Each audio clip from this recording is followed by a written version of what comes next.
네, 여러분 반갑습니다. 오늘도 오늘 은혜를 통해서 하나님 앞으로 나오신 여러분을 임마누엘 예수님의 이름으로 축복합니다. 우리와 함께 하시는 하나님을 우리 한마음으로 바라보며 예배합시다.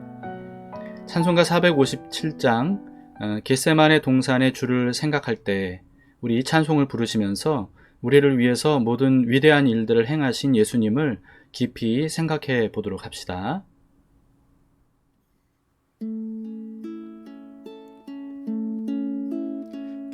겟세마네 동산에 주를 생각할 때에 근심이나 걱정을 외면할 수 있을까?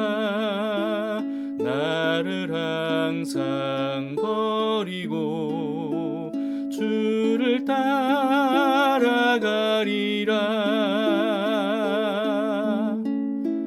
빌라도의 뜰에선 주를 생각할 때에 수치됨과 아픈 것 못 견딜 수 있을까? 길이 참고 묵묵히 주를 따라가리라.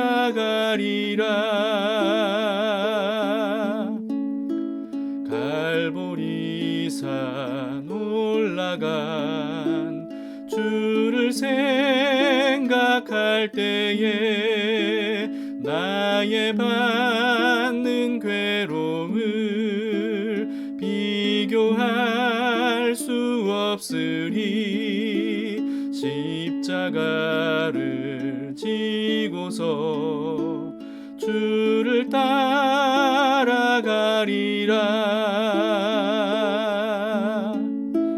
무덤에서 부활한 주를 생각할 때에 환난이나 죽음도 두려울 것 없으리.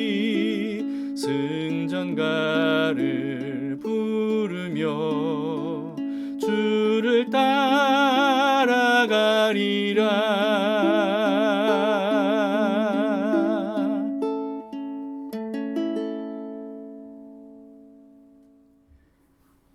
오늘 말씀은 누가복음 22장 39절에서 53절까지의 말씀입니다. 6월절 밤에 예수님께서 겟세마네 동산에서 처절하게 기도하신 후에 체포되어서 끌려가시는 내용입니다. 예수께서 나가사 습관을 따라 감람산에 가시매 제자들도 따라갔더니 그곳에 이르러 그들에게 이르시되 유혹에 빠지지 않게 기도하라 하시고 그들을 떠나 돌 던진 만큼 가서 무릎을 꿇고 기도하여 이르시되 아버지여, 만일 아버지의 뜻이거든 이 잔을 내게서 옮기시옵소서. 그러나 내 원대로 마시옵고 아버지의 원대로 되기를 원하나이다. 천사가 하늘로부터 예수께 나타나 힘을 더하더라. 예수께서 힘쓰고 애써 더욱 간절히 기도하시니 땀이 땅에 떨어지는 핏방울같이 되더라. 기도 후에 일어나 제자들에게 가서 슬픔으로 인하여 잠든 것을 보시고 이르시되 어찌하여 자느냐? 시험에 들지 않게 일어나 기도하라. 말씀하실 때 한 무리가 오는데 12 중에 하나인 유다라 하는 자가 그들을 앞장서 와서 예수께 입을 맞추려고 가까이 하는지라. 유다야, 네가 입맞춤으로 인자를 파느냐? 하시니 그의 주위 사람들이 그 된 일을 보고 여짜오되 주여, 우리가 칼로 치리이까? 그 중에 한 사람이 대제사장의 종을 쳐 그 오른쪽 귀를 떨어뜨린지라. 예수께서 일러 이르시되 이것까지 참으라. 그 귀를 만져 낫게 하시더라. 예수께서 그 잡으러 온 대제사장들과 성전의 경비대장들과 장로들에게 이르시되 너희가 강도를 잡는 것 같이 검과 몽치를 가지고 나왔느냐? 내가 날마다 너희와 함께 성전에 있을 때 내게 손을 대지 아니하였도다. 그러나 이제는 너희 때요 어둠의 권세로다. 이번 한 주간은 고난주간이죠. 한 주간 큐티 본문의 내용도요, 예수님께서 고난과 죽임을 당하시는 내용입니다. 그런 내용으로 우리는 일주일 내내 예수님의 고난과 죽음을 묵상하겠지만요, 사실은 6월절 만찬 때부터 시작해서 죽으시고 무덤에 장사되실 때까지의 모든 일들은 6월절 하루 동안 있었던 일이었습니다. 6월절 만찬을 마치신 예수님께서 제자들과 함께 감람산으로 올라가셨어요. 그런데 39절에 습관을 따라 가셨다고 기록이 되어 있습니다. 어두워져서 사람들이 모두 집에 간 조용한 시간이 되면 예수님은 항상 산으로 올라가서 기도하시는 습관을 가지셨거든요. 습관은 몸에 밴 것을 의미하죠. 근데 좋은 습관이 몸에 배려면 오랫동안의 반복이 필요합니다. 반면에 나쁜 습관은 어떻습니까? 아무런 노력을 하지 않아도 금방 몸에 배요. 좋은 습관을 가지려면 인내와 성실함이 필요한 것과는 다르죠. 그동안 예수님은 어디를 가든지 아침 일찍부터 수많은 사람들이 예수님께 모여들었기 때문에 고단한 생활을 하셨습니다. 그럼에도 불구하고 매일 저녁 한적한 곳으로 가셔서 기도하는 것을 일상으로 삼으셨다는 거예요. 여러분, 예수님도 그렇게 하셔야만 했다면 우리는 얼마나 더 기도에 힘써야 할까, 우리가 한번 생각해 보았으면 좋겠습니다. 예수님은 제자들에게 유혹에 빠지지 않게 기도하라, 이렇게 말씀하신 후에 몇 미터 떨어져서 홀로 무릎을 꿇고 간절한 기도를 드리기 시작하셨습니다. 그 유명한 겟세마네의 기도를 하신 거죠. 이제 곧 체포되셔서 고난과 죽음을 당하게 될 것을 예수님은 미리 알고 계셨다는 사실을 우리는 상기해야 되겠습니다. 오늘 겟세마네 동산에서 예수님께서 기도하신 내용을 한번 봅시다. 42절입니다. 이르시되 아버지여, 만일 아버지의 뜻이거든 이 잔을 내게서 옮기시옵소서. 그러나 내 원대로 마시옵고 아버지의 원대로 되기를 원하나이다. 이 잔을 옮겨달라는 말씀은요, 곧 있을 십자가를 피하게 해달라는 뜻이었습니다. 예수님의 기도가 얼마나 처절했던지 43절에서는 천사가 하늘로부터 나타나서 힘을 더했다고 기록하고 있고요. 그 다음 44절에서는 그에 힘입어 예수님께서 힘쓰고 애써 더욱 간절히 기도하셨다고 기록이 되어 있는데, 그러다 보니까 땀이 핏방울처럼 땅에 떨어졌다고 그렇게 기록이 되어 있습니다. 의학적으로 정말 극심한 고통에 몸부림을 치다 보면 모세혈관이 터져서요, 땀에 피가 배어나오는 그런 현상이 나타난다고 합니다. 예수님께서 얼마나 고통스럽게 온 힘을 다해 기도하셨는지를 알 수 있는 기록이죠. 이러보건대 예수님은요, 극심한 두려움으로 몸부림치셨던 것 같아요. 그런데 후에 예수님의 제자들과 초대교회 성도들은 어땠습니까? 온갖 박해와 순교를 당할 때에도 이들은요, 찬송하고 기도하면서 의연하게 죽음을 맞이했거든요. 특히 베드로는 어땠습니까? 순교할 때 자진해서 십자가에 거꾸로 매달려서 죽겠다, 이렇게 해서 그렇게 순교한 것으로 알려져 있습니다. 이렇게 예수님을 믿는 사람들은 의연하게 고난과 죽음을 받아들였는데요. 정작 예수님은 왜 할 수만 있으면 피하게 해달라고 기도하시고 너무나도 두려움에 떨면서 땀에서 피가 배어 나올 정도로 그렇게 처절하고 애타게 기도를 하셨던 걸까요? 예수님께서 두려워했던 것은요, 단순한 육체적 정신적 고통이 아니었던 것 같습니다. 예수님께서 두려워했던 것은 세상 죄를 짊어진 유월절 어린 양으로 죽는 것이었어요. 율법에 의하면 속죄 제물은요, 반드시 하나도 흠이 없는 가축이어야 했거든요. 그래야 제물을 바치는 사람의 죄가 그의 제물에게 전가가 되고 그 제물의 완전 무결함이 그 제물을 바친 사람에게 전가될 수 있기 때문에 그렇습니다. 제물을 바치는 사람은 가축을 죽이기 전에 그 머리에 손을 얹고 안수를 한 이후에 그 제물을 죽이고 바쳐야 했는데요.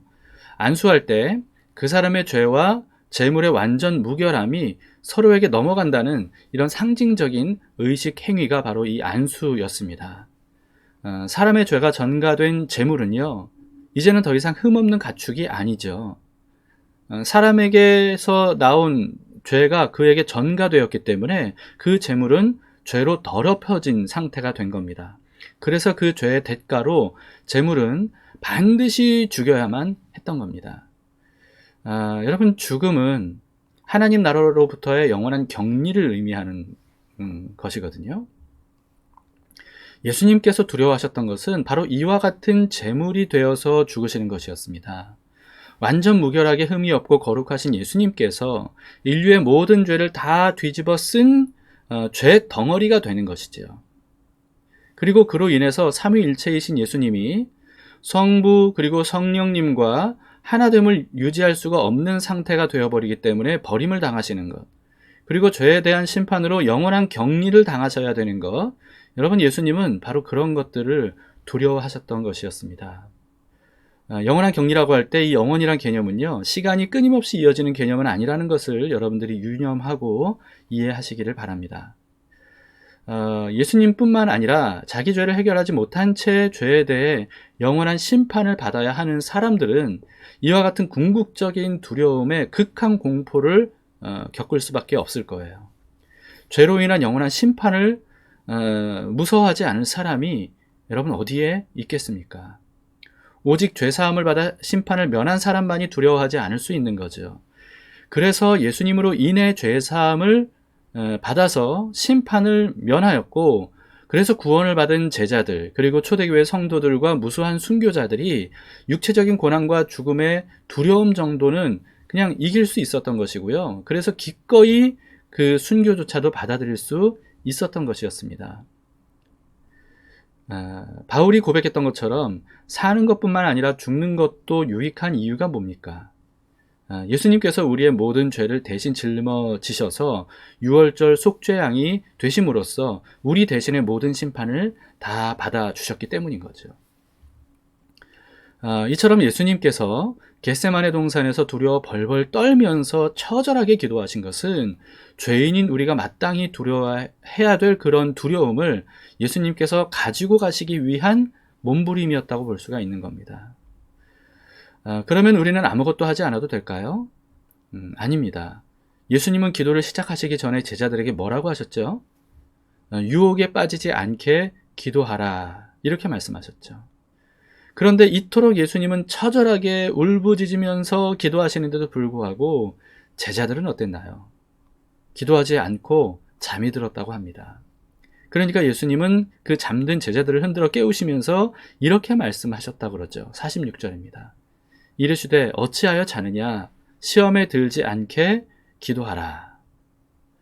마태복음에서는 예수님께서 3번이나 반복해서 자고 있는 제자들을 깨우시고 이 말씀을 반복해서 말씀하셨다고 기록을 하고 있습니다. 우리는 예수님의 말씀을 통해서 기도하지 않으면 유혹에 빠지게 되고 또 시험에 들게 된다는 사실을 알 수가 있습니다. 여러분, 어떤 유혹과 어떤 시험에 든다는 걸까요? 결정적인 순간에 예수님을 부인하는 것 아니겠습니까? 예수님을 부인하면 죄사함과 심판을 면할 수가 없기 때문에 고스란히 자신이 받아서 영원한 심판을 통해서 지옥에 빠져버릴 수밖에 없게 되는 거죠. 그것을 막을 방법, 그것을 예방하는 방법은요, 끝까지 예수님을 부인하지 않을 정도로 우리가 깨어서 기도하는 것이에요. 예수님이 그것을 알려주신 겁니다. 예수님께서 고난과 죽음을 당하셨다고 해서 저절로 모든 사람들이 죄사함과 구원을 받는 것은 아니지요. 각 개인이 예수님을 유일한 구세주로 믿고 시인해야 됩니다. 그런데 그렇게 하기가 어려운 이유가 뭡니까? 죄로 가득한 세상이 그걸 용납하지 않기 때문이거든요. 그렇게 되도록 내버려 두지 않기 때문에 그렇거든요. 그런데 그것을 끝까지 이기고 예수님을 끝까지 믿고 시인할 수 있으려면 우리가 어떻게 해야 된다는 겁니까? 예수님 말씀하신 것처럼 반드시 깨어서 기도를 해야 된다는 거예요. 기도하면 천사가 기도하시는 예수님을 도왔던 것 이상으로 성령님께서 직접 기도하는 우리들을 도와주신다는 겁니다. 후에 예수님의 제자들과 초대교회 성도들과 무수한 믿음의 사람들이 그런 방식으로 성령님의 도움을 받아서 기도를 통해서죠, 자신의 믿음을 끝까지 지킬 수 있었던 겁니다. 여러분, 우리도 그래야 되지 않겠습니까? 마침내 때가 돼서 가룟 유다가 무장한 군사들을 이끌고 와서 예수님께 입을 맞추었습니다. 유다가 입 맞추는 사람이 예수니까 그를 잡으라라고 하는 그런 표시였죠. 예수님의 제자들이 칼로 대항을 했어요. 그런데 예수님은 제자들을 만류하면서 순순히 그들에게 끌려가셨습니다. 이에 대한 자세한 내용은 여러분 오늘 본문을 직접 여러분들이 읽고 묵상해 보시기를 바랍니다. 우리를 위해서 유월절 어린 양이 되시려고 처절하게 몸부림치면서 기도하셨던 예수님을 우리 생각해 보도록 합시다. 예수님께 감사하며 예수님의 희생을 헛되지 않게 하는 방법이 뭐겠습니까? 예수님 말씀처럼 고난으로 인해 예수님을 부인하려는 유혹과 시험을 끝까지 이길 수 있도록 우리가 깨어서 기도함으로써 우리가 받은 구원을 끝까지 지키는 거 아니겠습니까? 그것이야말로 예수님께서 가장 기뻐하시는 일일 겁니다. 우리를 구원하시려는 하나님의 뜻을 이루시기 위해서 자신의 모든 것을 내어주신 예수님을 우리가 깊이 생각합시다. 그가 오신 이유, 이 찬양을 우리가 함께 부르시면서 우리도 예수님의 뒤를 따르겠다는 믿음의 고백을 함께 할 수 있기를 바랍니다.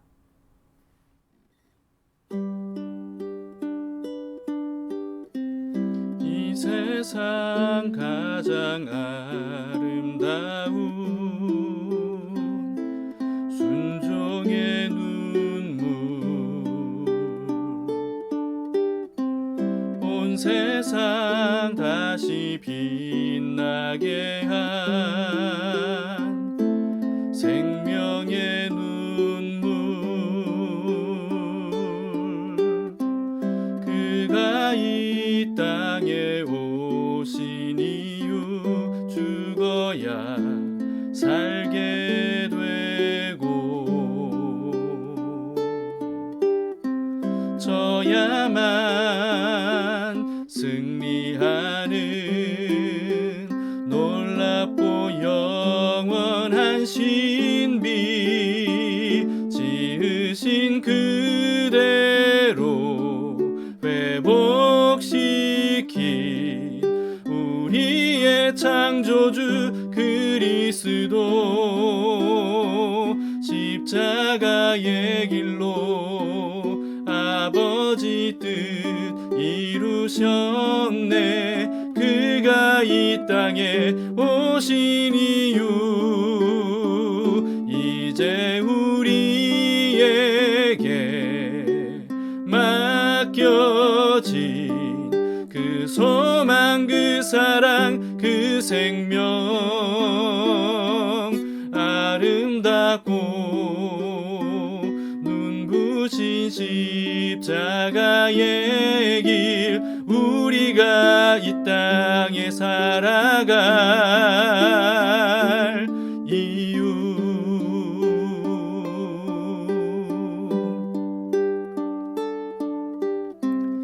이 세상 가장 아름다운 순종의 눈물, 온 세상 다시 빛나게 한 생명의 눈물, 그가 이 땅에 오신 이유, 죽어야 살게 되고 져야만 승리하는 놀랍고 영원한 신비,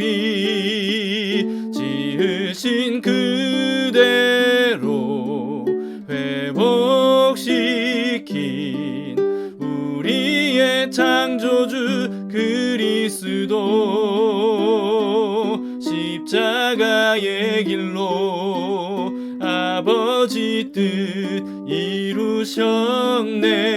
그가 이 땅에 오신 이유 이제 우리에게 맡겨진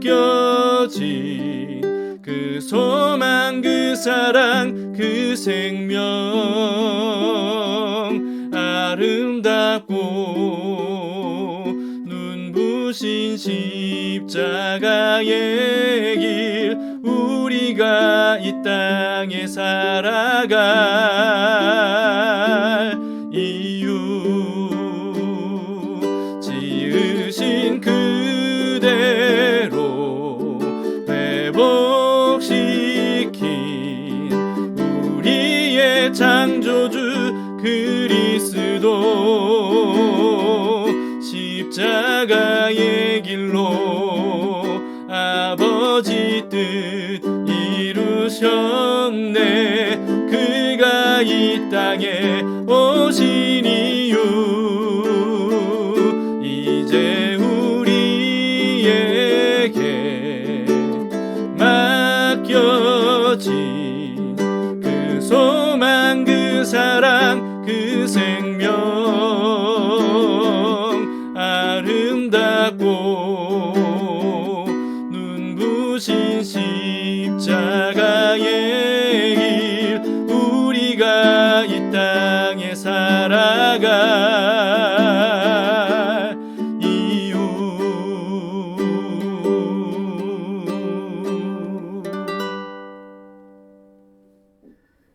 함께 기도하시겠습니다. 주님, 우리의 죄를 사하시고 우리를 구원하시려고 그토록 처절하게 하나님 아버지의 뜻에 모든 것들을 맡기며 자신을 내어주신 주님께 감사를 드립니다. 그러면서 제자들에게 유혹에 빠지지 말도록, 그리고 시험에 들지 않도록 깨어 기도하라 하셨는데, 주님 우리에게도 하신 말씀인 줄 믿습니다.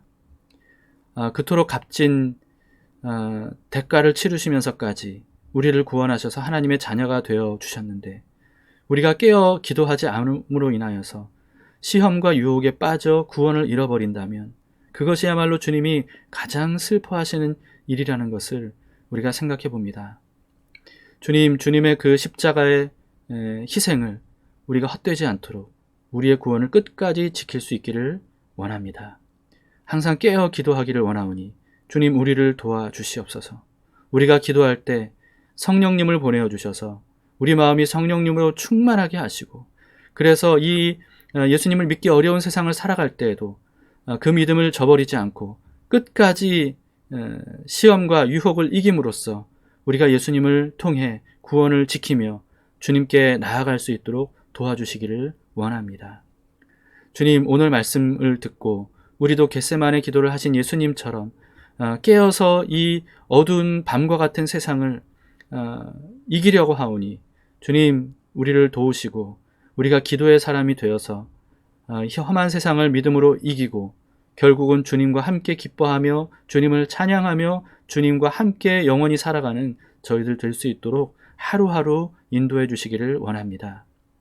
오늘 이 시간 함께 주님 앞에 동일한 마음으로 기도하는 모든 형제자매들에게 이 시간 찾아가 주셔서 그 영혼을 흔들어 깨워주시고 동일한 마음으로 함께 기도하며 주님 앞에 오늘도 살아갈 수 있도록 도와주시기를 간구합니다.